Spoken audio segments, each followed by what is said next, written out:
जेब्ला आं हेंथाफोरखौ गिदों अब्ला थैनाथ' थाङाखै नाथाय थांनाबो थानो हायाखै। दा सोंदि थांखि आंनि बबाव दं, दासोदि दावबायनायनि लामा बानायदों।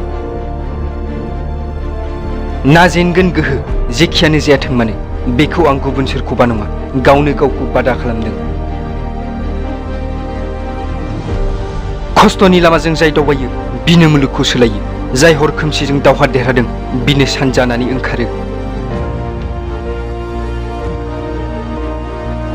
लाखि गोहो बै थांखियाबो फैगोन, गांनायनि खाथियाव हारसिंनो लैथोआबो फैगोन।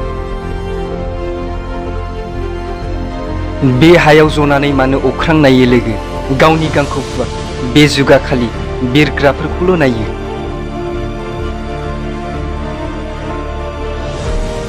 फोथायनाया जुदि भगबाननि सायाव दं अब्ला जाय नोंनि भाग्यआव लिरनाय दं बैखौसो मोनगोन। नाथाय जुदि फोथायनाया गावनि सायाव दं अब्ला भगबानाबो नोंनि भाग्यखौ बेबादियैनो लिरगोन जेरैबादि नों हास्थायदों।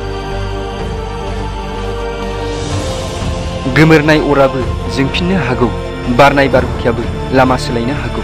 दा जा उदास गावनि थांखिनि लामाखौ लानानै लोगो, मानोना जायखिजाया समावनो नोंनि भाग्यआबो सोलायनो हागौ। बिना खस्थ'जों रावबो गिदिर जानो हाया। अन्थायाव जेब्लासिम दुखु खस्थ' गोग्लैया अन्थायाबो भगबान जानो हाया। देरहानायनि सोलाय गोसोआव गोहो नांगौ, जेराव गोदौनाय दं देरहानायनि बेबादि थैनांगौ। बे अख्राङाबो फैगोन हायाव, बास थांखिनि लामायाव गोहो नांगौ। नाजानायनि उनावबो माब्लाबा मोनो जेननाय। जानानै उदास जनानै दाथा लोगो, आवगायबाय था सिगांथिं। जेरैखि जायाथों मानो बोथोर मोनो थांखि, जाय गावनि गोग्लै गोग्लै बार बार। बिफानि खामायनायजों मा दुगा दिन्थिनो, मजायाथ' अब्लासो जेब्ला खामायनाया नोंनि आरो दिन्थिनाया बिफानि जायो। सोंखारिदों आंखौ जाय आंनि सम नायनानै, बादा बेयो आंनि एरैबादि सम लाबोगोन सानसे समाव। लोगो हमनांगोन बिसोर आंखौ आंनि सम लानानै। जेसेखि गिदिर जायाथों मानो हेंथाया दिनै नङा गाबोन राहाया थारैनो ओंखारगोन।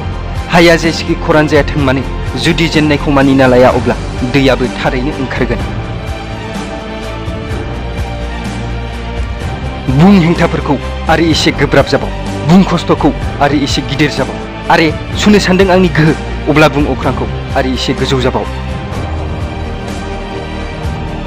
नोजोराव दंमोन थांखि, गोग्लैदों आरो गोग्लैनानै सामलायदों। बारा जोबोर नाजादोंमोन हमथानो, नाथाय आलारि बाथिया खोमसियावबो जोंबाय थादों।